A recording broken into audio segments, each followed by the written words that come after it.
선화목자교회 주일 4부 예배에 오신 모든 성도님들을 주님의 이름으로 환영합니다. 이제 곧 예배가 시작됩니다. 옆 사람과의 대화는 삼가주시고 기도로 예배를 준비해 주시기 바랍니다. 핸드폰 전원은 꺼주시거나 진동 모드로 전환해 주셔서 모든 성도들이 다 함께 은혜로운 예배를 드릴 수 있도록 협조해 주시기 바랍니다. 감사합니다. 할렐루야. 주일 4부 예배 나오신 우리 사랑하는 성도님들 축복합니다. 잘 오셨습니다. 오늘도 생수의 근원이 되시는 우리 주 예수 그리스도, 오늘 그 주님을 만나는 은혜의 예배가 되기를 소망합니다. 마음에 목마름이 있으십니까? 갈망함이 있으십니까? 주님을 전심으로 찾고 찾는 자에게 하나님 만나 주시겠다 약속하셨습니다. 오늘 마음의 심령의 문을 활짝 열고 오늘 그 은혜를 부어주시기 원하시는 그 하나님을 향하여 우리가 전심으로 예배하며 나아가기를 소원합니다. 우리의 경배와 찬양과 예배를 받기에 합당하신 우리 살아계신 하나님께 큰 감사와 영광의 박수 올려드리겠습니다.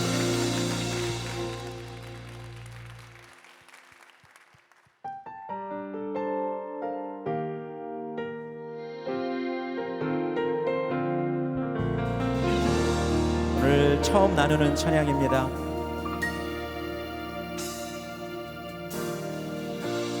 나 같은 죄인 살리신 주의 은혜가 너무 크고 놀라워 물과 피로 씻긴 그 사랑 주의 은혜며 나는 충분합니다. 다른 무엇이 없어도 주님 함께 하시니 다른 무엇이 없어도 주님으로 충분하단 걸 십자가로 좀 더 가까이 십자가로 좀 더 가까이 십자가로 주가 나를 부르시네 다시 십자가로.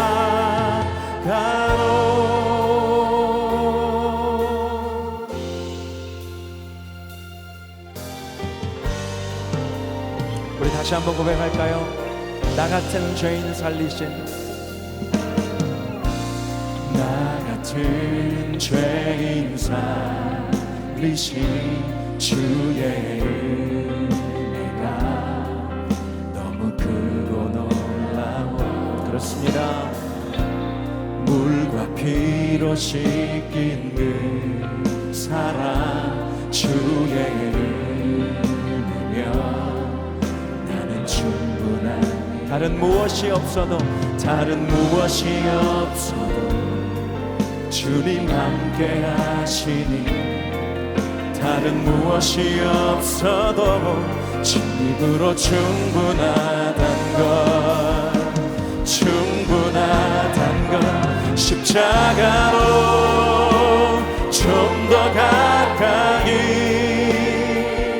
십자가로 좀 더 가까이 십자가로 주가 나를 부르시네 다시 십자가로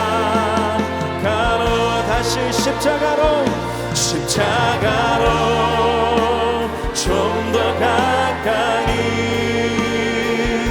십자가로 좀 더 가까이 십자가로 주가 나를 부르시네 다시 우리 오른손을 들고 십자가로 좀 더 가까이 주께로 십자가로 좀 더 가까이 십자가로 주가 나를 부르시네 다시 십자가로 주의 보혈 능력이 떠나 주의 보혈 능력이 떠나 주의 피 믿으오 주의 보혈 그 어린 양의 매우 귀중한 피로 주의 보혈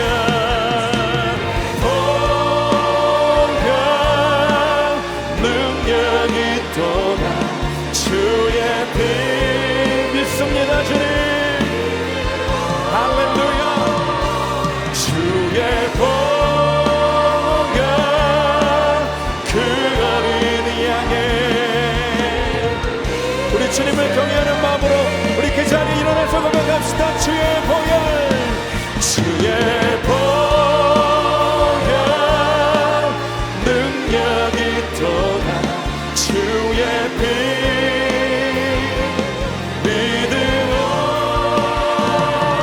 주의 보혈 그 어린 양의 매우 귀중한 피로 매우 귀중한 피로다 매우 귀중한 피로다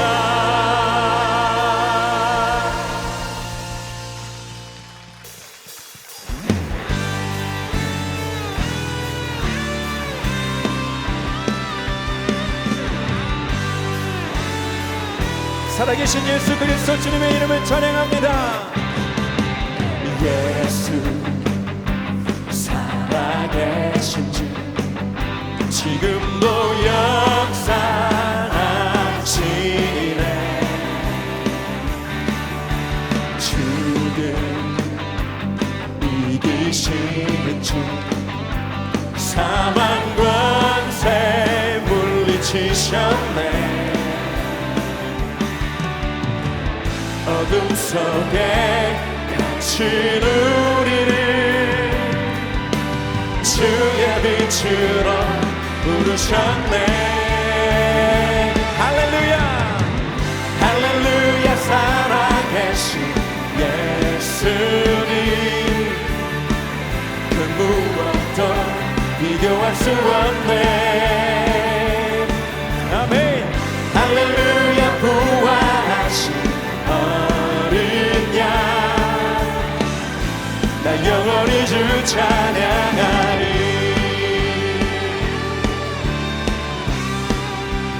우리 처음부터 다시 한번 예수 살아계신 주 지금도 역사하시네 여러분 믿으십니까? 죽음 이기시는 주 사망 권세 물리치셨네 어둠 속에 갇힌 우리를 주의 빛으로 부르셨네 할렐루야 살아계신 예수님 그 무엇도 비교할 수 없네 할렐루야 부활하신 어린 양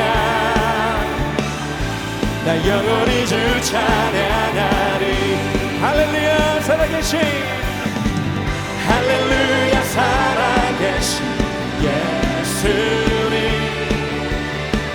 그 무엇도 비교할 수 없네 할렐루야 부활하신 어린 양 나 영원히 주 찬양하리 부활하신 생명의 주님 부활하신 생명의 주님 나의 삶의 승리 주시네 주를 찬양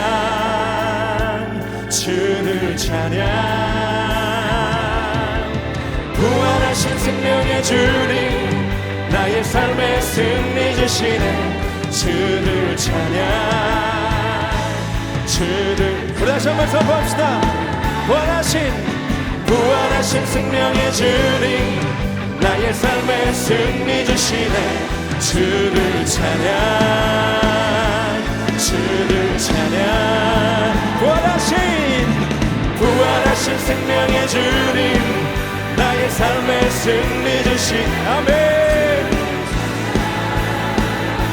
주를 찬양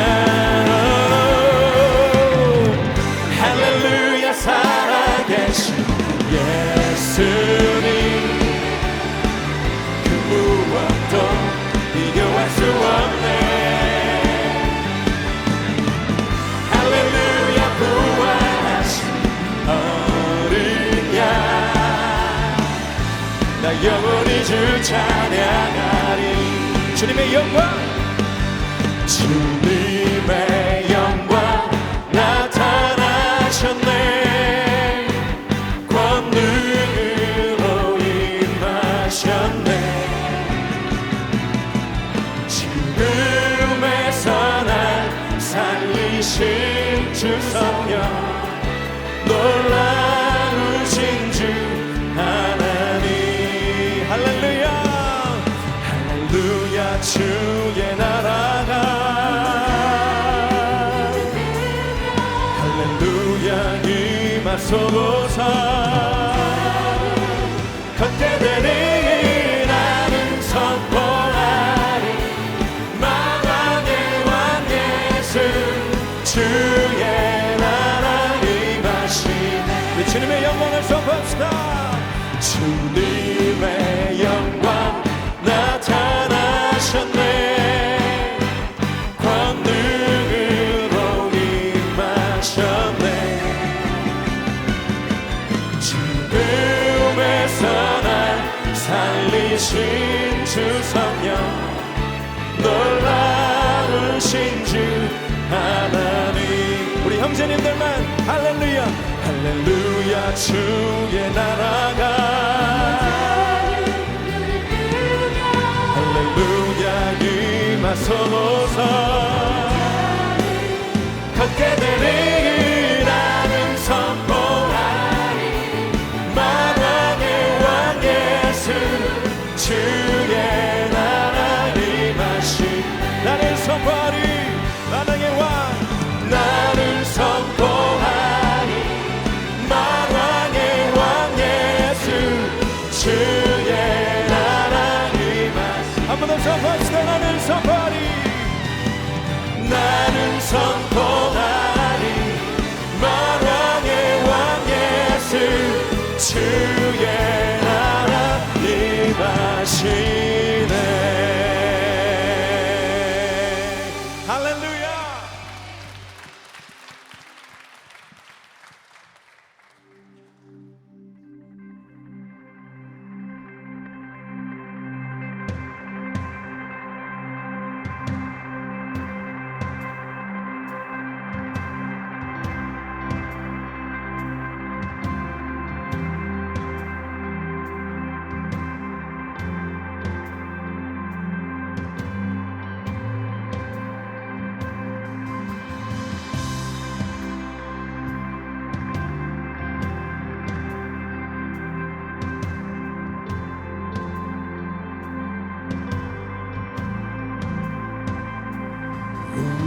주 하나님 그 영광과 존귀를 받기에 합당하신 지금 여기 계신 하나님 온 천지 만물을 지으시고 다스리는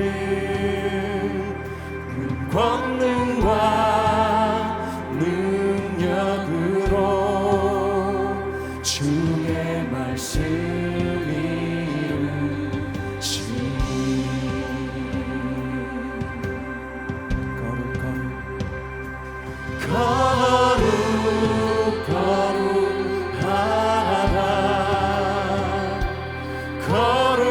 거룩하다 주 하나님 오전능하신 이유가 하나님 나라의 안에 주임제 하실 때 모든 만물 경배하리 어둠 권세 물러가 오셔서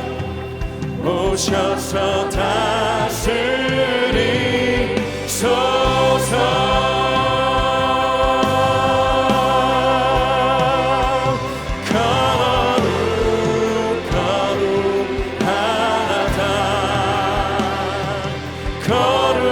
거룩하다 주 하나님 고전능하신 이여 하나님 나라의 안에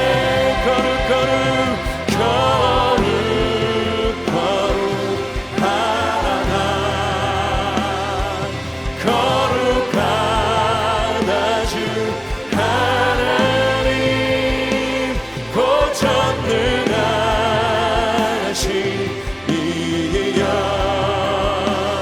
하나님 나라의 다시 한번 거룩하다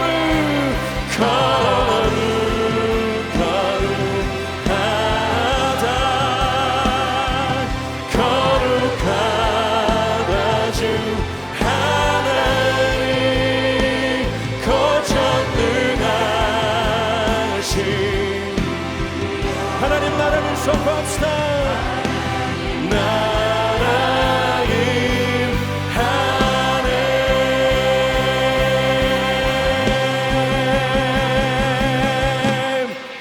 어제도 계셨고 오늘도 계시며 이제 곧 오실 우리와 어제도 계셨고 오늘도 계시며 이제 곧 오실 우리와 어제도 계셨고 오늘도 계시며 이제 곧 오실 우리와 어제도 계셨고 오늘도 계시며 이제 곧 오실 우리와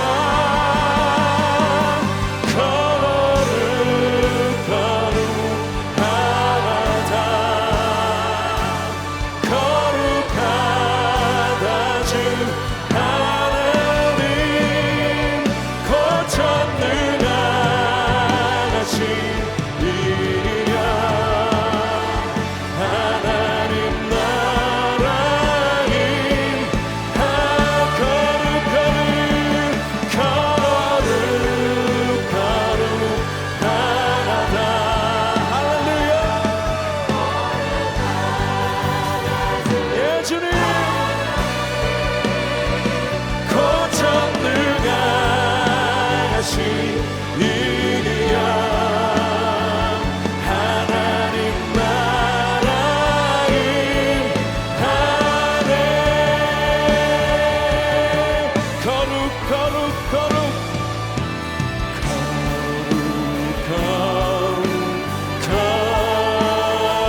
손을 높이 들고 성삼위일체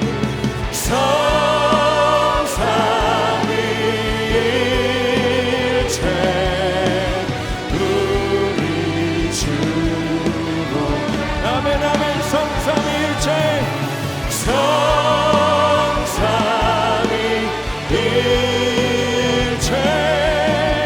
우리 주로다 걸어가신 하나님께 우리 가장 큰 영광과 감사를 올려드립니다. 할렐루야. 모두 자리에 앉으시겠습니다.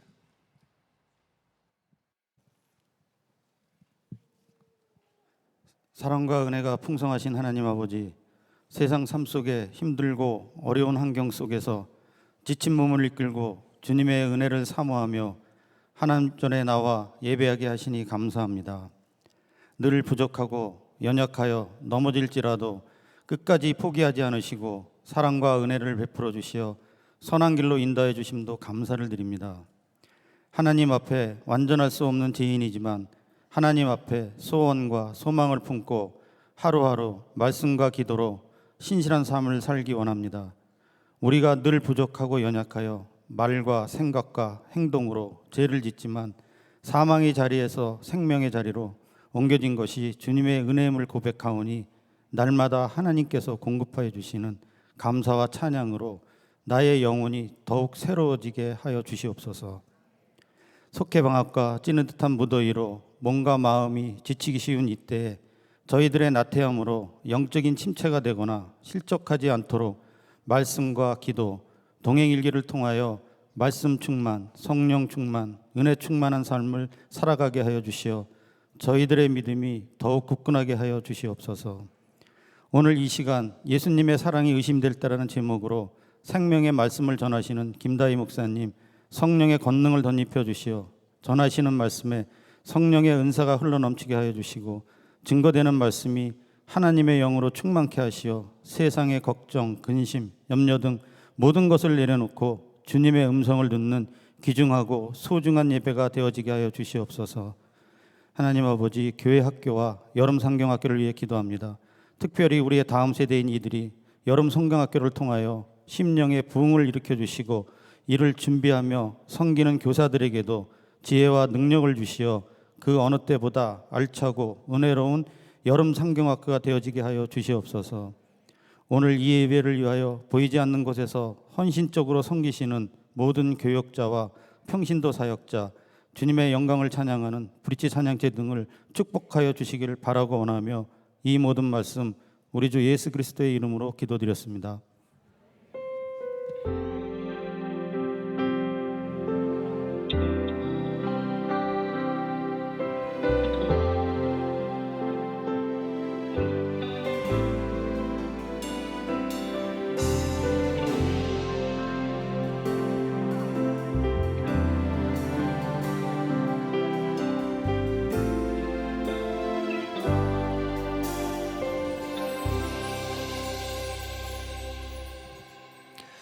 네, 오늘 예배 가운데 최서우, 이은우 두 명의 아기가 세례를 받습니다.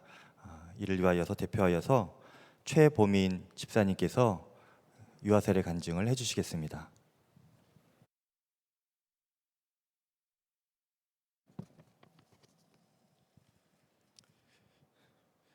하나님의 은혜로 저는 어머니의 손을 잡고 7살의 나이에 교회를 다니게 되었습니다. 그러나 예수님을 몰랐고 어린 시절에는 철이 없어 제 마음대로 휘젓고 감정대로 살았습니다. 제가 옳다고 생각하면 참지 못한 성격에 교만했고 거짓말을 일삼았습니다. 이로 인해 저는 겉으로는 교회를 잘 다니는 아이였지만 내면은 감정의 폭탄을 싣고 다니는 기차였습니다. 그러나 주님은 저를 너무 사랑하셨고 끝까지 인내하시면서 제 마음에 오셨습니다. 너무 멀리 돌아간 것 같은 인생처럼 보이는 제게 주님은 사랑으로 오셔 다가오셨고 저는 완전히 주님을 영접하게 되었습니다. 바뀐 것은 단 하나였습니다. 주 예수 그리스도께서 나의 참 주인이시며 너는 내 것이라 말씀하신 주님의 음성을 다시는 부인할 수 없게 제 삶이 바뀐 것입니다. 주 예수님이 내 안에 성령으로 오셨다는 사실과 이제 더는 이렇게 살면 안 된다는 주님의 음성을 분명하게 들은 것입니다. 여전히 죽지 않는 제 자아 때문에 괴롭고 길이 보이지 않는 것처럼 보이지만 나는 죽고 예수님의 생명으로 사는 것이 제가 가야 할 길이라 확신했습니다. 그래서 저는 말씀을 매일 묵상하며 기도에 힘쓰며 삶으로 완성하기 위해 한 걸음의 순종을 실천하고 있습니다. 그 은혜로 인해 저는 생명의 유업을 함께 받을 자로 지금의 아내를 만나 결혼했고 하나님이 주신 자녀 서울을 만나게 되었습니다. 이 땅에 보내신 지 1년이 지났는데 벌써 이렇게 컸나 싶을 정도로 주의 은혜가 너무 컸습니다. 모든 것이 주의 은혜입니다. 어느 날 저를 시작으로 제 가족은 모두 코로나 확진 판정을 받았습니다. 아이의 체온이 40도가 넘어가는데 아무것도 할 수 없는 하루를 보내며 제 마음은 정말 찢어질 것처럼 고통스러웠습니다. 그때야 나를 위해 십자가에 죽으신 예수님이 생각났습니다. 그리고 그날 저는 이 아이가 하나님 아버지의 것임을 다시 한번 고백했습니다. 아이가 아내와 제 행동을 부쩍 따라하고 있습니다. 어떻게 하나 싶을 정도로 신기하기도 하고 놀랐습니다. 그리고 무겁습니다. 행동 하나하나를 아이가 지켜보고 있다는 생각이 들어 아내와 같이 오직 예수님의 사람으로 양육할 것에 많은 이야기를 나누었습니다. 이를 위해 세상과 구별되어 하나님 아버지를 사랑하고 이웃을 사랑하는 부모가 되겠습니다. 그리고 아이의 이름처럼 하나님의 도우심 안에서 지혜롭게 살 수 있도록 가르치겠습니다. 세상의 지혜가 아닌 하나님 아버지가 주시는 참 지혜를 추구하며 살아갈 수 있도록 부모인 저희가 주의 말씀에 순종하겠습니다. 주님 사랑합니다.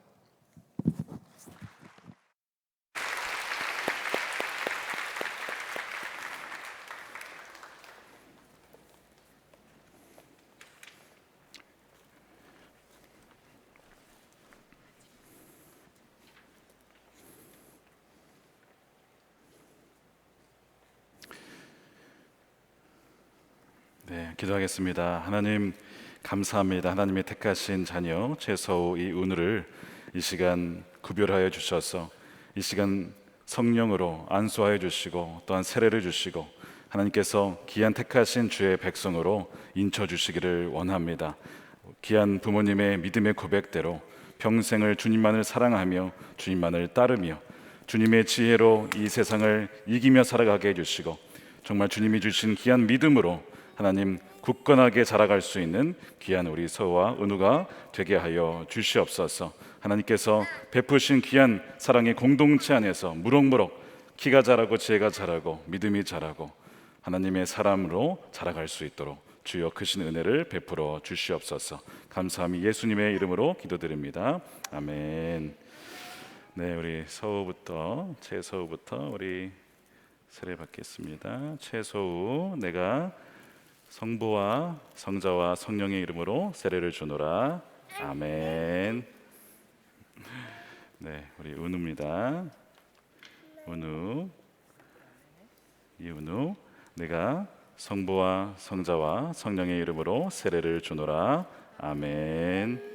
네, 잘했어요. 네, 앞에 서시고 인사하도록 하겠습니다. 앞에 서시고 우리 인사하실 때 우리 박수로 축하해 주시기 바랍니다.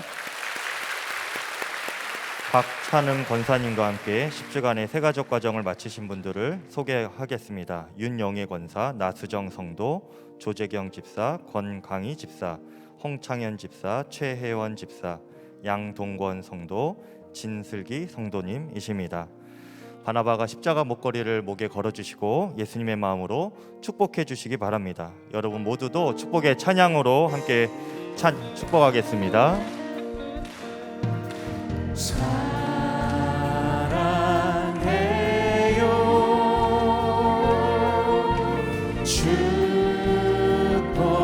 축복해요 당신의 마음에 우리의 사랑을 드려요. 다시 한번 크게 박수해 주시기 바랍니다.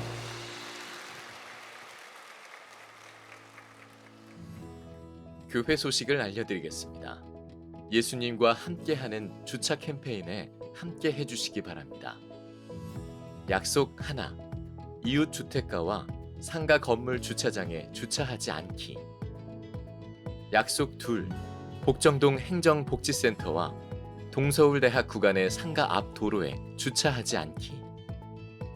약속 셋, 버스 정류장 부근과 교차로 코너, 양방향 통행에 어려움을 주는 곳에 주차하지 않기. 약속 넷, 인근 공영 주차장 이용하기. 복정역 환승 공영, 복정 도서관, 복정 제3공영, 제5공영. 요셉 2교구 김현정 전도사가 부임합니다. 선한목자교회에 처음 오신 새가족 여러분을 환영합니다. 1층 새가족실에 가시면 교회 등록과 교회 생활에 대한 안내를 받으실 수 있습니다. 매일 1시간 기도와 예수 동행 일기를 통하여 주님과 동행하는 한 주 보내시기 바랍니다. 이 시간 다 함께 하나님을 경외하는 마음으로 자리에서 일어서시겠습니다. 오늘 우리에게 주신 하나님의 말씀은 요한복음 11장 1절에서 44절까지의 말씀입니다. 봉독은 1절에서 16절, 32절에서 44절까지 봉독하겠습니다. 한 병자가 있었는데 그는 마리아와 그의 자매 마르다의 마을 베다니에 사는 나사로였다. 마리아는 주님께 향유를 붓고 자기의 머리털로 주님의 발을 씻은 여자요. 병든 나사로는 그의 오라버니이다. 그 누이들이 사람을 예수께로 보내서 말하였다. 주님, 보십시오. 주님께서 사랑하시는 사람이 앓고 있습니다. 예수께서 들으시고 말씀하셨다. 이 병은 죽을 병이 아니라 오히려 하나님의 영광을 드러낼 병이다. 이것으로 말미암아 하나님의 아들이 영광을 받게 될 것이다. 예수께서는 마르다와 그의 자매와 나사로를 사랑하셨다. 그런데 예수께서는 나사로가 앓는다는 말을 들으시고도 계시던 그곳에 이틀이나 더 머무르셨다.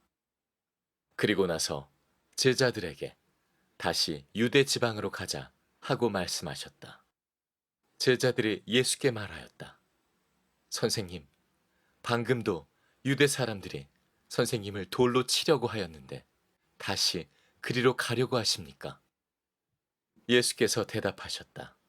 낮은 12시간이나 되지 않느냐? 사람이 낮에 걸어 다니면 햇빛이 있으므로 걸려서 넘어지지 않는다. 그러나 밤에 걸어 다니면 빛이 그 사람 안에 없으므로 걸려서 넘어진다. 이 말씀을 하신 뒤에 그들에게 말씀하셨다. 우리 친구 나사로는 잠들었다. 내가 가서 그를 깨우겠다. 제자들이 말하였다. 주님, 그가 잠들었으면 낫게 될 것입니다. 예수께서는 나사로가 죽었다는 뜻으로 말씀하셨는데 제자들은 그가 잠이 들어 쉰다고 말씀하시는 것으로 생각하였다. 이때에 예수께서 그들에게 밝혀 말씀하셨다. 나사로는 죽었다. 내가 거기에 있지 않은 것이 너희를 위해서 도리어 잘된 일이므로 기쁘게 생각한다. 이 일로 말미암아 너희가 믿게 될 것이다. 그에게로 가자. 그러자 디두모라고도 하는 도마가 동료 제자들에게 우리도 그와 함께 죽으러 가자 하고 말하였다. 마리아는 예수께서 계신 곳으로 와서 예수님을 뵙고 그 발 아래에 엎드려서 말하였다. 주님, 주님이 여기에 계셨더라면 내 오라버니가 죽지 않았을 것입니다. 예수께서는 마리아가 우는 것과 함께 따라온 유대 사람들이 우는 것을 보시고 마음이 비통하여 괴로워하셨다. 예수께서 그들에게 물으셨다. 그를 어디에 두었느냐? 그들이 대답하였다. 주님, 와보십시오. 예수께서는 눈물을 흘리셨다. 그러자 유대 사람들은 보시오, 그가 얼마나 나사로를 사랑하였는가 하고 말하였다. 그 가운데서 어떤 사람은 이렇게 말하였다. 눈먼 사람의 눈을 뜨게 하신 분이 이 사람을 죽지 않게 하실 수 없었단 말이오. 예수께서 다시 속으로 비통하게 여기시면서 무덤으로 가셨다. 무덤은 동굴인데 그 어귀는 돌로 막아 놓았다. 예수께서 돌을 옮겨 놓아라 하시니 죽은 사람의 누이 마르다가 말하였다. 주님, 죽은 지가 나흘이나 되어서 벌써 냄새가 납니다. 예수께서 마르다에게 말씀하셨다. 내가 믿으면 하나님의 영광을 보게 되리라고 내가 내게 말하지 않았느냐. 사람들이 그 돌을 옮겨 놓았다. 예수께서 하늘을 우러러보시고 말씀하셨다. 아버지, 내 말을 들어주신 것을 감사드립니다. 아버지께서는 언제나 내 말을 들어주신다는 것을 압니다. 그런데도 이렇게 말씀을 드리는 것은 둘러선 무리를 위해서입니다. 그들로 하여금 아버지께서 나를 보내신 것을 믿게 하려는 것입니다. 이렇게 말씀하신 다음에 큰 소리로 나사로야, 나오너라 하고 외치시니 죽었던 사람이 나왔다. 손발은 천으로 감겨 있고 얼굴은 수건으로 싸매어 있었다. 예수께서 그들에게 그를 풀어주어서 가게 하여라 하고 말씀하셨다. 아멘. 하나님의 말씀입니다. 저부터 자리에 앉겠습니다. 네, 오늘 말씀은 한 병자로 시작이 됩니다. 한 병자가 있었다. 그의 이름은 나사로였습니다. 여러분, 크고 작은 질병들을 아마 다 겪어 보셨을 겁니다. 우리 삶에 참으로 우리가 반갑지 않은 불청객이라고 할 수가 있겠지요. 질병에 걸린 것만으로도 참 마음이 불편한데 우리 마음을 더 불편하게 하는 것이 있습니다. 오늘 3절에 보니까 그 누이들이 사람을 예수께로 보내어 말하였다. 주님 보십시오. 주님께서 사랑하시는 사람이 앓고 있습니다. 주님께서 사랑하시는 사람이 앓고 있다는 거예요. 주님을 사랑하는 사람이 앓고 있다라는 것도 잘 이해가 되지 않을 텐데 주님께서 사랑하는 사람이 앓고 있다. 여러분들은 이 구절을 어떻게 받아들이시겠습니까? 주님이 사랑하시면 앓지 않아야 되는 것 아닌가? 주님이 사랑하시면 죽을 병이나 암이나 걸리지 않아야 하는 것 아닐까요? 주님께서 사랑하시면 가정폭력이라든가 이혼의 위기라든가 자녀의 방황이라든가 뭐 이런 일이 없어야 정말 주님이 사랑하신다라고 말할 수 있지 않겠습니까? 저는 지난 한 달간 우리 성도들의 참으로 안타까운 이야기들과 또한 사역자들의 소식을 듣게 되었습니다. 처음 들어보는 희귀병에부터 시작해서 악성의 가능성이 참 높다라고 해서 개복 수술을 해야 합니다라는 소식도 들었고, 심장이 문제 때문에 더 이상 이제는 사역을 못할 수도 있습니다라는 그런 안타까운 소리도 들었습니다. 본교회 중보기도 소식지가 있어요. 거기 뒤에 펴시면 맨 마지막 부분에 환우들의 목록이 나옵니다. 무려 8페이지나 돼요. 그렇게 많은 사람들이 있는데요, 하나님이 사랑하지 않으셔서 그렇게 아픈 것일까요? 우리가 본문을 오늘 제대로 읽어보면요, 사실 이 3절 뒤로 잘 넘어가기가 쉽지가 않습니다. 주님, 어떻게 주님께서 사랑하시는 사람이 앓을 수 있고 죽어갈 수가 있습니까? 아마 이런 고민을 갖는 분들이 꽤 많이 계실 겁니다. 그리고 말을 못해서 그렇지 이 모순을, 주님께서 사랑하신다는 것과 병으로 앓고 있다라고 하는 이 모순을 어떻게 받아들여야 할지 아마 고민하는 분들이 계실 거예요. 정말 예수님이 사랑하는 거 맞느냐라는 것이죠. 근데 문제는 여기서 그치지 않습니다. 예수님이 분명 나사로가 앓고 있다는 소식을 듣죠. 그리고 지금 예수님이 어디 계시냐면 지금 나사로가 있는 곳에서 약 걸어서 하루길 정도 좀 못 미치는 곳에 계십니다. 세례 요한이 처음 세례를 주던 곳이라고 말하고 있습니다. 그러면 그 소식을 들었을 때 주님이 사랑하시면 어떻게 해야 되죠? 바로 돌아오셔야죠. 그게 사랑하는 거죠. 아니면 적어도 능력이 있으시니까 나사로야 나을지어다 말씀하셔가지고 치료해 주시는 것이 여러분 사랑하는 거 아닙니까? 그런데 예수님께서 이상하게 그냥 그 머무는 곳에 이틀이나 더 머물러 계십니다. 성경 기자가 이 부분이 좀 이상하게 느껴졌는지 6절에 이렇게 얘기를 해요. 그런데 예수께서는 나사로가 앓는다는 말을 들으시고도 계시던 그곳에 이틀이나 더 머무르셨다는 것입니다. 그런데라는 거죠. 우리 삶에는요, 그런 데가 굉장히 많은 것 같아요. 아까 말씀드린 대로 주님, 암에 걸렸어요. 그런데 주님은 어디에 계십니까? 주님, 개복 수술을 해야 된답니다. 그런데 주님은 무엇을 하고 계십니까? 주님, 제 아이가 믿음을 떠났습니다. 그런데 주님은 왜 이렇게 지체하시고 아무런 일도 안 하는 것 같으십니까? 과연 기다리면 되는 걸까요? 그것은 시간 낭비가 아닐까요? 기다려서 된다면 기다리면 되죠.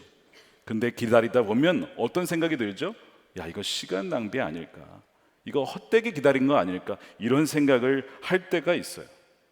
그래서 영어로 기다림이 waiting인데요, 이 낭비는 wasting입니다. 삶에서 여러 가지 어려운 일을 당하면요, 기다린다는 것이 굉장히 낭비로 느껴져서 이렇게 읽고 싶은 거죠. 기다리는 것은 낭비다. Waiting is wasting. 그렇게 읽고 싶은 유혹을 여러분 받지 않습니까?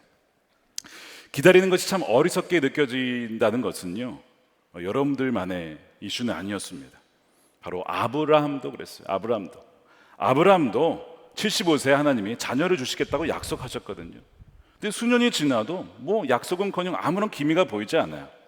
그래서 그가 어떻게 하냐면, 그냥 자녀 어차피 안 주셨으니까 자기에게 있는 그 종이 저의 재산을 상속할 겁니다. 그게 고대 그 당시의 문화의 어떤 법이었습니다.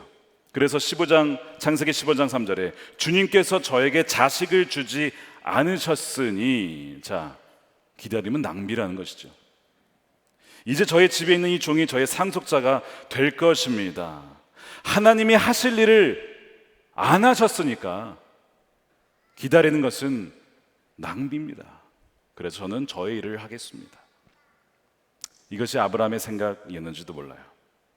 하나님 정말 나를 사랑하시는 것일까? 라는 질문이 있었던 것 같습니다. 예수님의 사랑에 대한 그 의심, 아주 결정타가 있습니다. 분명히 예수님이 4절에 보면 마르다와 마리아가 보낸 사람으로부터 그가 앓고 있다라는 소식을 들었는데요, 예수님 뭐라고 하시면 이 나사로의 병은 죽을 병이 아니라고 말씀을 하십니다. 4절이죠. 이 병은 죽을 병이 아니라 오히려 하나님의 영광을 드러낼 병이다. 이것으로 말미암아 하나님의 아들이 영광을 받게 될 것이다. 그래서 그 말을 들은 사람이 다시 돌아가서 마리아와 마르다에게 이 소식을 전해요. 근데 그 소식을 들을 때는요, 이미 나사로는 죽었습니다. 자, 나사로가 죽었는데 예수님 뭐라 그랬어요? 죽을 병이 아니라 그랬잖아요. 무슨 생각이 들 것 같으세요? 예수님이 틀렸네? 속았네? 이런 생각 여러분 들지 않겠습니까? 하나님의 영광? 아니, 죽었는데 무슨 하나님의 영광? 이런 의심 들지 않겠냐고요. 우리 삶에 벌어지는 여러 가지 일들 때문에 우리는요, 예수님의 사랑이 의심될 때가 있어요. 그리고 그것은 어떤 것으로도 이해되기 참 어려운 것들이라고 느껴집니다. 하박국 선지자가 남유다를 바라보는데 하나님을 믿지 않는 바벨론에 의해서 침략을 당하는 정도가 아니고 약탈을 당하고 나라가 멸망해 갑니다. 여러분 이해하시겠습니까? 하나님이 선택한 나라입니다. 하나님이 선택한 백성인데 하나님을 알지 못하는 나라에 의해서 망한다는 것을 여러분 어떻게 이걸 받아들여야 돼요? 선지자인 하박국조차도 이해가 안 됐어요. 그래서 하박국 1장 2절을 보시면요, 살려달라고 부르짖어도 듣지 않으시고 폭력이다 그렇게 외쳐도 구해주지 않으시니 주님 언제까지 그러실 겁니까? 이게 시작이에요. 하박국 선지자의 시작입니다. 언제까지 그러실 겁니까? 아니, 사랑이라면, 폭력이라고 했을 때 구해줘야 사랑 아닙니까? 근데 왜 못 본 척 아무런 도움도 주지 않으십니까? 하박국이 생각하기에 하나님이시라면, 그리고 사랑하신다면 마땅히 이렇게 행동하셔야 되는데 실제 벌어지는 일은 이거예요. 이 괴리와 모순과 불일치를 이거 어떻게 받아들이라는 거죠. 이 하박국이 가졌던 의구심이었습니다.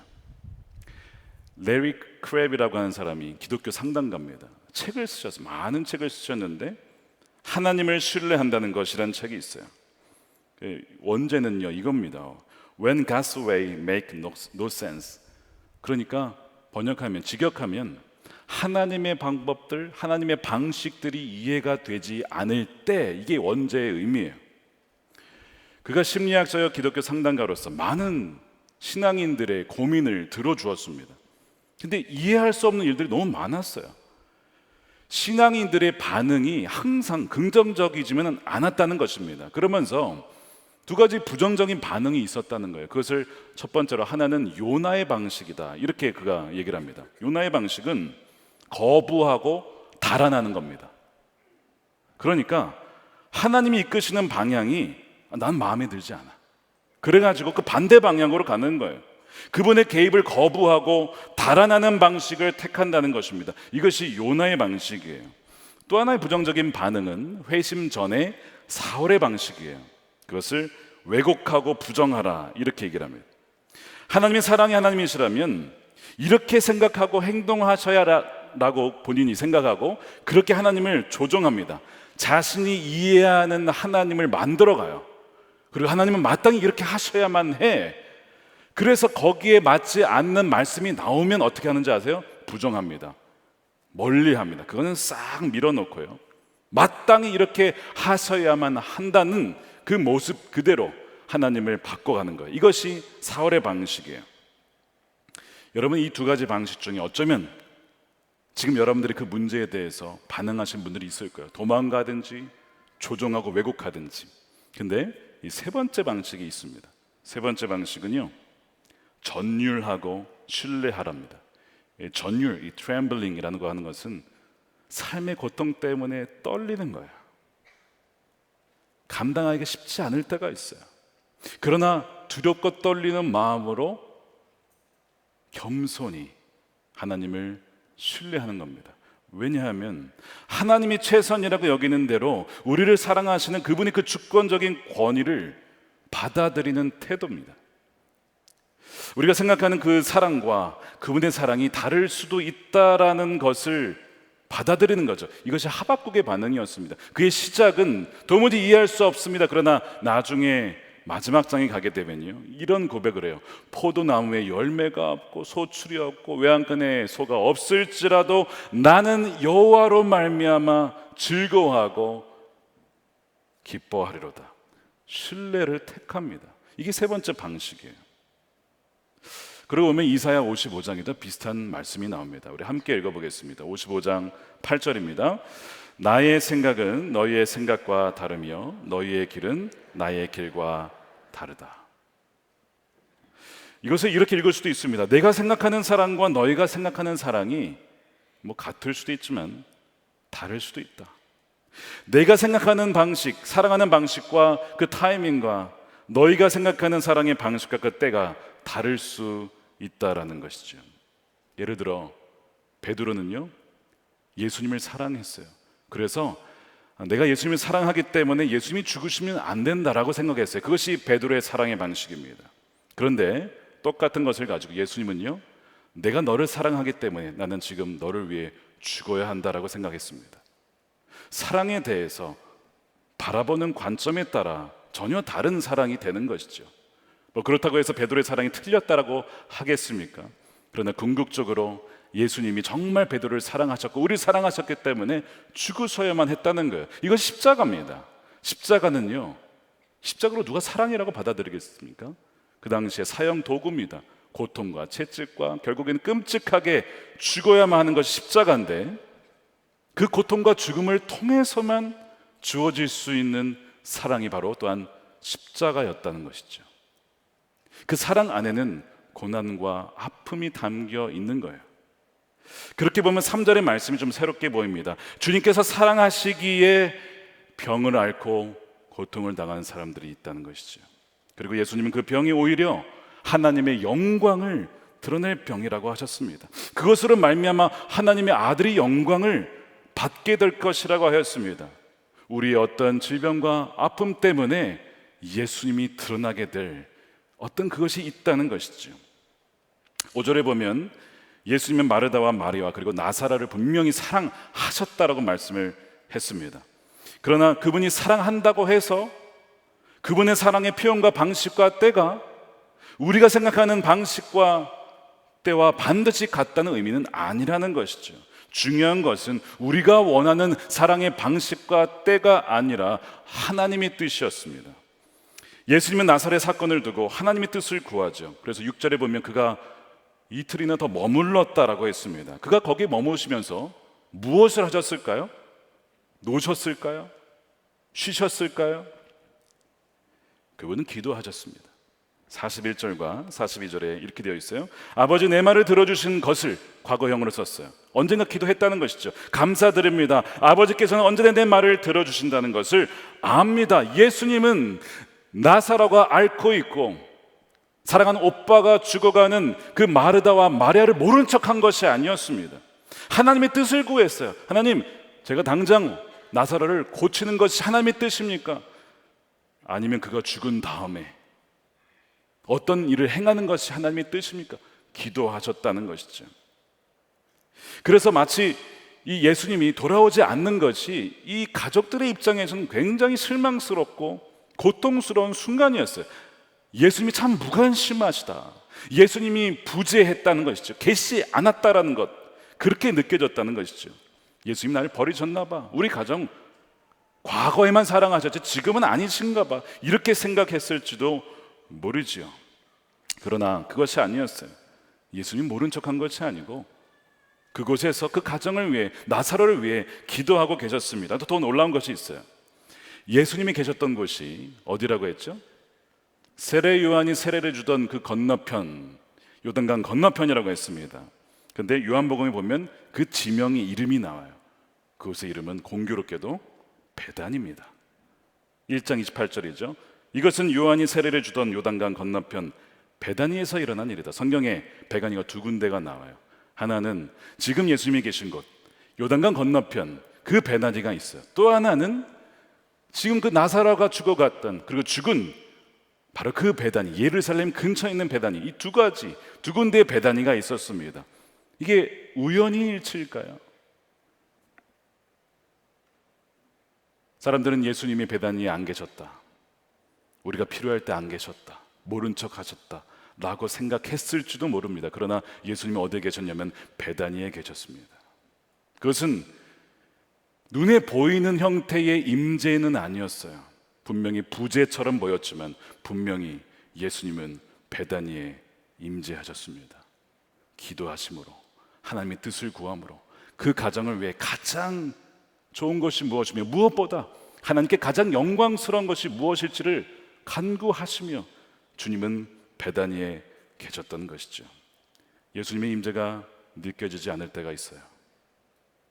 예수님은 어디에 계시고 무엇을 하십니까?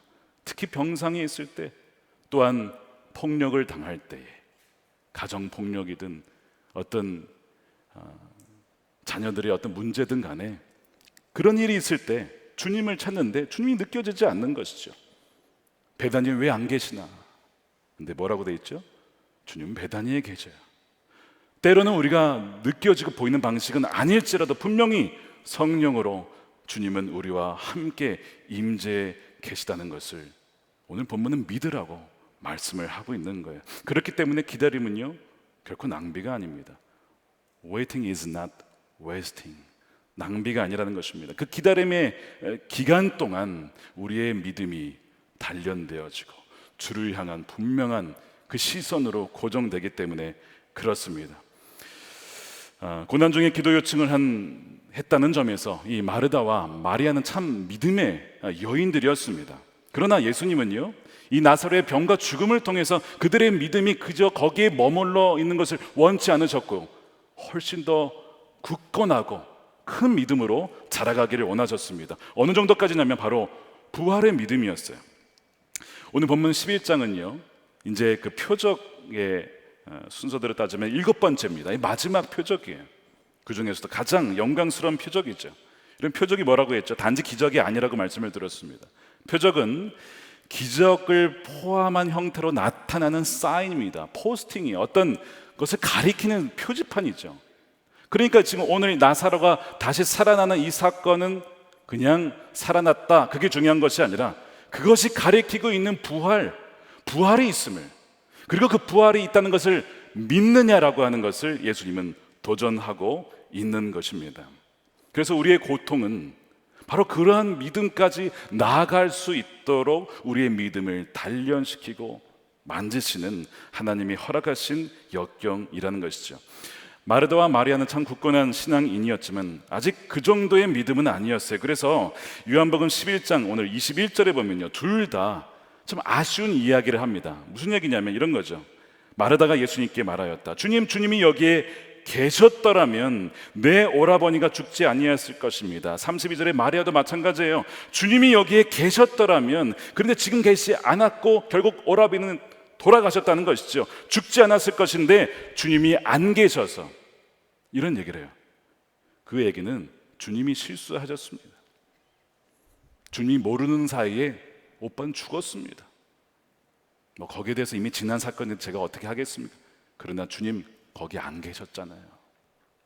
이런 얘기를 하고 있는 것이죠. 과거를 어떻게 바꾸냐 이거예요. 지금 현재 뭘 할 수 있겠냐는 것이죠. 믿음은 믿음인데 뭔가 부족한 믿음이었어요. 이 마르다와 마리아의 믿음에는 더 자라야 할 믿음의 여지가 있었던 것이죠. 예수님께서 마르다에게 그래서 이렇게 도전을 하십니다. 동일하게 우리에게 도전하시는 거예요. 25절부터 우리 함께 읽어보겠습니다. 예수께서 마르다에게 말씀하셨다. 나는 부활이요 생명이니 나를 믿는 사람은 죽어도 살고 살아서 나를 믿는 사람은 영원히 죽지 아니할 것이다. 내가 이것을 믿느냐라는 거죠. 지금 마르다에게 도전하십니다. 너의 그 믿음 거기 머물러 있으면 안 된다. 부활의 믿음이 지식이 아니라 현재적인 믿음이고, 너를 사랑하신다라고 하는 그 하나님의 사랑, 흔들리는 것이 아니라 굳건하게 나갈 수 있는 그 믿음이 지금 너에게 있느냐는 것이죠. 동일하게 우리에게도 주님은 물어보시는 거예요. 우리의 그 어려운 상황에도 불구하고 주님이 우리를 사랑하신다는 그 믿음이 우리에게 있느냐는 거예요. 그 어려운 상황을 극복하고도 나올 만한 그 믿음이 너에게 있느냐라고 주님은 우리에게 물으시는 것입니다. 그래서 하나님의 사랑이 문제가 아니라 그 하나님의 사랑이 정말 있느냐에 대한 믿음의 문제였던 것이죠. 본문에 보면 유대인들이 예수님이 눈물을 흘리시는 것을 보고, 예수님이 눈물을 흘리셨어요. 이렇게 말씀합니다. 36절에 그러자 유대 사람들은 보시오, 그가 얼마나 나사로를 사랑하였는가, 과거형으로 썼습니다. 과거에는 나사로를 참 사랑했는데 지금은 사랑하지 않아서 결국 병들어 죽었구나, 이렇게 본다는 거예요. 여러분 정말 그렇게 생각하십니까? 날 사랑하지 않으셔서 내가 지금 이런 어려움을 당하는 것이라고 여러분 생각하세요? 정말 하나님의 사랑은 과거형입니까? 성경은 뭐라고 하냐면 하나님의 사랑은 한 번도 끊어진 적이 없다. 하나님의 사랑은 과거형이 아니라 현재형이며 현재 진행형이라고 말씀을 하는 거예요. 그 어떤 피조물이라도 하나님의 그 사랑을 끊을 수 없다라는 것이죠. 그런데 그 사랑에 대한 믿음이, 그 확신이 없는 그것이 문제였던 것입니다. 그래서 예수님은 지금도 사랑하시는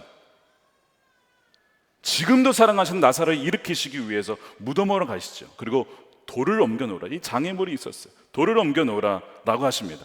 그런데 그 나사로를 살리심에 있어서 장애가 되는 사람이 누구였냐면 바로 신앙인이었던 마르다입니다. 마르다가 이런 얘기를 해요. 39절에 예수께서 돌을 옮겨놓아라 하시니 죽은 사람의 누이 마르다가 말하였다. 주님, 죽은 지가 나흘이나 되어서 벌써 냄새가 납니다. 아무 소용없는 짓입니다. 주님, 이미 늦었습니다.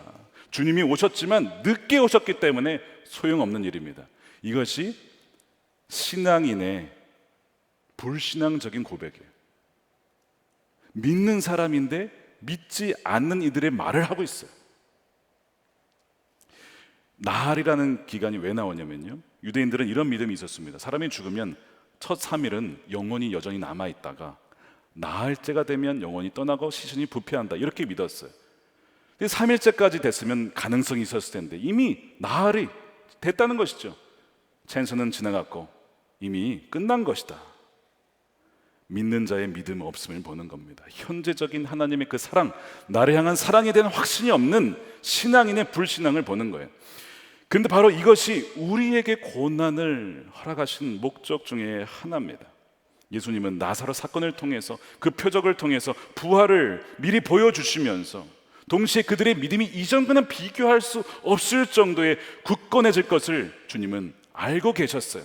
그래서 15절에 보면요, 그가 나사로의 죽었을 때 내가 거기 있지 않은 것을 기뻐한다라고 하시죠. 자, 15절입니다. 내가 거기에 있지 않은 것이 너희를 위하여 도리어 잘된 이름으로 기쁘게 생각한다. 이 일로 말미암아 너희가 믿게 될 것이다. 계속 본문은 믿음을 얘기하고 있어요.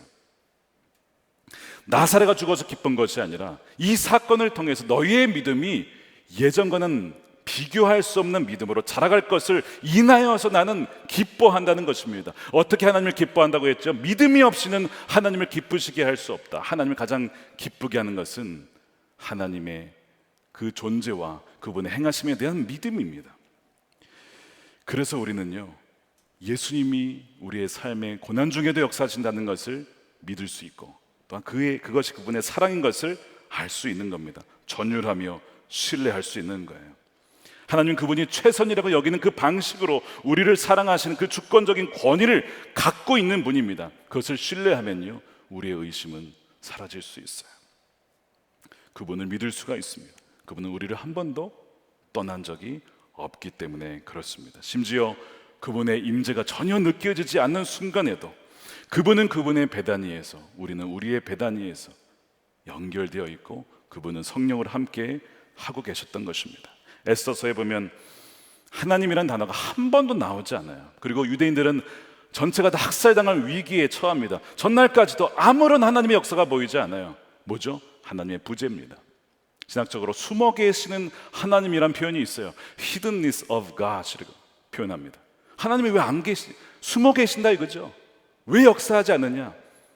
근데 하나님이 안 계신 것이 아니라 에스더의 그 믿음을 주목하고 계셨어요. 에스더는 아직 믿음이 견고하지 못했습니다. 내가 뭘 할 수 있을까? 근데 에스더가 결단을 합니다. 죽으면 죽으리이다. 됐다. 이제 내가 어떻게 일을 하는지 봐라. 반전이 일어나잖아요. 반전이 일어나고 유대인들은 다 살게 되어지고 원수는 죽게 됩니다. 그런 위기의 상황 속에서 하나님은요, 에스더와 그 민족을 잊고 계셨던 것이 아니라 믿음의 사람들로 빚고 계셨던 것이죠. 마찬가지로 우리의 그 상황 속에 하나님은 우리를 잊고 계신 것이 아니라 더 굳건한 믿음의 사람들로 빚고 계시고 있는 것이죠. 왜냐하면 그 믿음으로 말미암아 진정 하나님이 누구신지 알기 때문에 그래요. 영생은 무엇인가? 하나님과 그리스도를 아는 것입니다. 진정으로 그분을 아는 것이 너무나 중요하기 때문에 하나님은 우리의 고난을 통해, 질병을 통해 우리의 믿음을 다루시는 거예요. 그래서 우리는 하나님의 사랑을 우리의 상황에 따라 판단할 것이 아니라 우리의 상황을 예수님의 사랑으로 판단해야 합니다. 그러면 본문의 3절을 제대로 읽을 수가 있어요. 주님이 이렇게 말씀하십니다. 너가 아프다고 해서, 고난을 겪는다고 해서 내가 너를 사랑하지 않는 것이 아니다. 내가 널 사랑하기 때문에 오히려 그런 아픔이 있는 것이다. 저는 이 말의 의미를요, 솔직하게 말씀드리면 2013년 전까지는 잘 이해하지 못했습니다. 그런데 그해 주님은 작정하시고 저희 가정에 고난을 3차례 연속 어려움을 주셨어요. 2013년 1월 막내가 잉태되었는데 금병이 있는 아이가 태어날 확률이 높다는 소식을 들었을 때 이런 생각이 들었습니다. 왜 하나님은 사랑하신다고 하면서 그 전 아이는 유산시키시더니 이제는 아픈 아이를 주십니까? 라는 그런 생각이 들었어요. 2013년 5월입니다. 분열된 이민교회로 가서 섬기라고 했을 때 한편으로는 사명이구나 생각이 되면서 한편으로는 하나님은 사랑이시라고 하면서 왜 어려운 환경으로 나를 몰고 가시나 라는 생각이 들었어요. 2013년 9월 아내가 막내를 출산을 하고 한 달 뒤에 태반이 남아있었어요. 배에. 굉장히 위험한 것입니다. 하혈을 하는데 너무 많이 흘렸어요. 의료사고가 또한 있었습니다. 아내가 죽어가는 모습을 바깥에서 지켜보면서 든 생각은 하나님 살려주세요. 동시에 하나님 사랑하신다면서 왜 아내를 데려가려고 하십니까? 돌아보니까요, 그 일련의 고통스러운 사건들과 또한 그 시간을 통해서 저의 믿음은 그 이전과 비교할 수 없을 정도로 단단해졌습니다. 그것은 마치 나사로의 병을 통해서 마르다와 마리아의 그 믿음이 견고해진 것, 훨씬 더 견고해진 것과 비슷하다고 볼 수 있습니다. 무엇보다 저를 향한 하나님의 그 사랑을 다시는 의심하지 않게 되었습니다. 전율하면서 동시에 신뢰를 하게 된 것이죠. 그럼에도 불구하고 우리는 사랑하는 이들의 죽음을 보게 됩니다. 지난 2주간 두 분의 장례를 섬겼는데요. 죽음도 하나님 사랑일 수 있을까요? 저는 이 물음에 모세를 떠올립니다. 모세는 가나안 땅에 들어가지 못했어요. 40년을 신실하게 섬겼는데 하나님이 데려가시는 겁니다. 왜요? 사랑하셔서. 그가 남아있으면 분명히 그 가나안 땅에서 숭앙받고 숭배받았을 거예요. 그래서 모세를 사랑하셔서 일찍 데려가시고, 그러나 영원한 천국의 그를 들여보내신 것이죠. 모세의 죽음조차도 그를 향한 하나님의 사랑의 표현이었던 것입니다. 예수님이 사랑하는 자를 무덤에서 불러내십니다. 무덤 앞에서 나사로의 이름을 외치시죠. 나사로야 나오너라. 그리고 나사로는 죽음을 이기고 일어섭니다. 왜죠? 이 나사로는 주님의 양이었기 때문에 그래요. 목자의 음성을 들은 이 나사로는 죽음을 이기고 일어섭니다. 무덤에서 나옵니다. 그리고 많은 사람들이 이 사건을 보고 예수님을 믿게 돼요. 그리고 마리아와 마르다의 믿음은 비할 수 없이 견고해집니다. 수년 전에 한 한국의 교회에서요, 담임 목사님과 성도들이 성지순례를 갔습니다. 거기에서 나사로의 무덤이라고 알려진 곳, 뭐 진짜 그런지는 모르겠지만 거기에서 이 목사님이 한 아이디어를 내셨어요. 본인이 예수님이 되고 성도님들이 나사로가 되어서 무덤 속으로 들어가면 한 명씩 불러내는 겁니다. 너무 좋은 아이디어예요. 혹시 나중에 가게 되면 그거 한번 해보고 싶습니다. 그래서 재밌겠다 싶어가지고 이제 다들 들어가시고 목사님이 이제 한 분씩 부르는 겁니다. 박아무개 집사 나오너라. 그랬는데 안 나오는 거예요. 못 들었나 보다 해가지고 다시 박아무개 집사 나오너라. 조금 뒤에 나오기 시작하는데, 네 주님, 울면서 나오는 거예요. 왜 울까? 두 번째, 김권사 나와놔라. 근데 이분도 안 나와. 이분도 시간이 지나서, 네 주님, 김권사 여기 나옵니다. 아니 하나같이 다 울면서 무덤에서 나오더라는 것이죠. 왜 이분들이 울었을까요?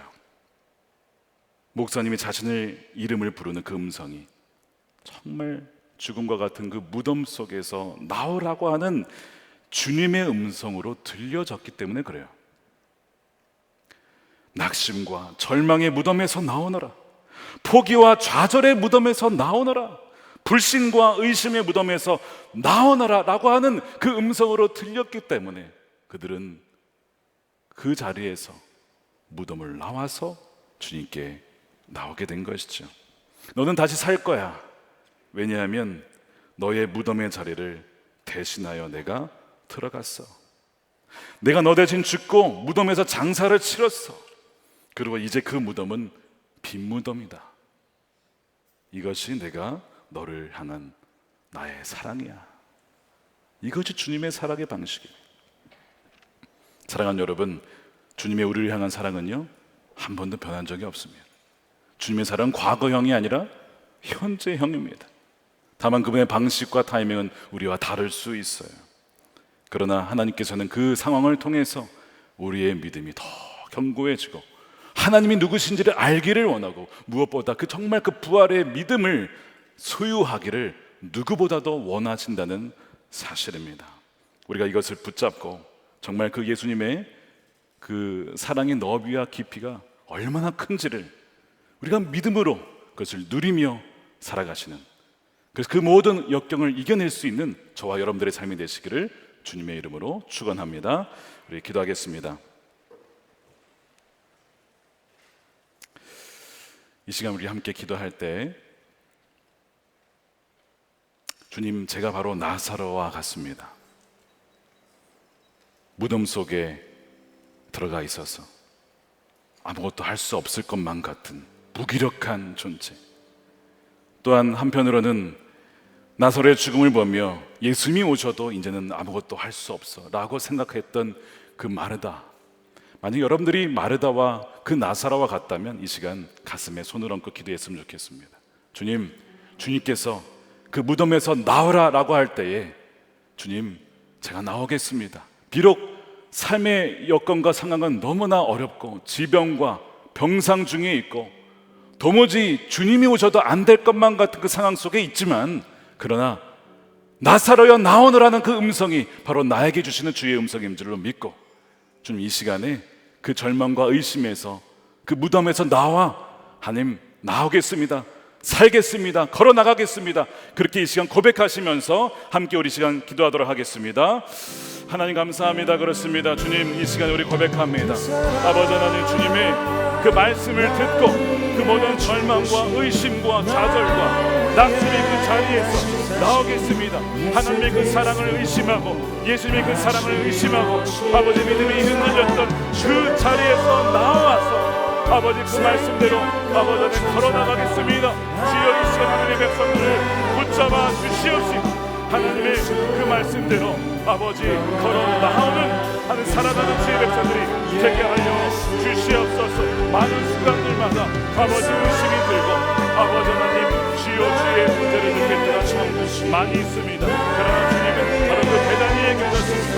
주님 바로 그 베다니에서 역사하셨고 말씀하셨고 또한 기도하셨습니다. 주여 아버지 하나님 우리 귀한 성도들 삶의 어떠한 문제도 아버지 주님께 아버지 해결하지 못할 문제가 없음을 알게 하여 주시고 그 문제가 더 중요한 건 바로 주를 향한 그 믿음, 부활에 대한 그 믿음으로 날 수 있도록 주님 인도하여 주시옵소서. 하나님 감사합니다. 이 시간에 가슴에 손을 얹고 주 앞에 참된 믿음으로 하나님이 나를 한결같이 사랑하시며 한 번도 그 사랑을 걷어가신 적이 없음을 그 믿고 나아가는 귀한 우리 성도들의 이 시간 하나님 기억하여 주옵소서. 아버지 하나님, 정말 나사로와 같이 무덤 속에 그렇게 죽은 자의 모습처럼 살아가는 자들이 있었습니까? 하나님, 그러나 나사로여 나오너라는 그 음성을 듣고 나사로가 걸어 나갔던 것처럼 하나님 이 시간 우리를 향하여서 나오너라, 그 무덤에서 나오너라, 내가 너를 대신하여 죽었고 내가 그 무덤에서 장사되어서 이제는 그 무덤은 빈 무덤이다, 그렇게 사랑하시며 우리에게 다가오시는 주님을 향한 그 믿음으로 다 일어설 수 있는 우리 믿음의 성도들이 되게 하여 주시옵소서. 삶의 어떠한 문제도 하나님 죽음도, 심지어 그 죽음도 이길 수 없는 부활의 놀라운 능력이 있음을 믿게 하여 주시옵시고, 그래서 하나님 어떤 순간에 어려운 상황 속에 있을지라도 늘 주님이 우리와 함께 계시며 우리를 위해 기도하시며 우리를 위해 중보하시며 하나님의 분명한 뜻이 우리 삶 가운데 있음을 확신하고 하나님의 사랑이 충만하다는 것을 믿으며 나아가는 우리 모든 성도들이 되게 하여 주시옵소서. 이 시간에 믿음으로 10의 1조로 드립니다. 감사헌금과 선교헌금과 또한 구제헌금으로 건축헌금으로 주님께 믿음으로 드리는 손길을 기억하여 주시옵시고, 정말 믿음의 놀라운 역사가 드리는 손길과 가정과 하나님 사업장 가운데 있게 하여 주시옵시고, 하나님 베푸는 손길이 되게 하여 주셔서 하나님 쓰이는 곳곳마다 정말 죽은 자가 살아나며 생명이 하나님 살아나는 아버지 하나님 놀라운 역사를 보게 하여 주시옵소서. 이 나라가 하나님을 경외하는 나라 되게 하여 주시고 모든 정욕과 악한 죄악에 떠나가게 하여 주시고, 아버지 하나님 한반도가 복음으로 통일되게 하여 주시며 하나님 북한에 억눌렸던 자 해방케 하여 주시옵시고, 땅끝까지 복음이 전파되게 해주실 때 막혀있는 모든 복음의 장벽들이 허물어지고, 그리하여서 하나님 만민에게 복음이 전파되어서 살아계신 주 예수님이 다시 돌아오시는 그날을 목도하는 모두가 되게 하여 주시옵소서. 그렇게 하실 주님을 찬양하며 예수님의 이름으로 기도드립니다. 아멘. 우리 다같이 일어나셔서 우리 그 사랑 우리 찬양하겠습니다.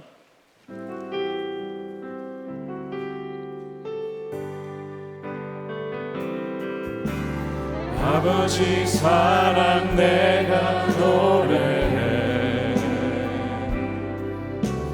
아버지 은혜 내가 노래해, 그 사랑 변함없으신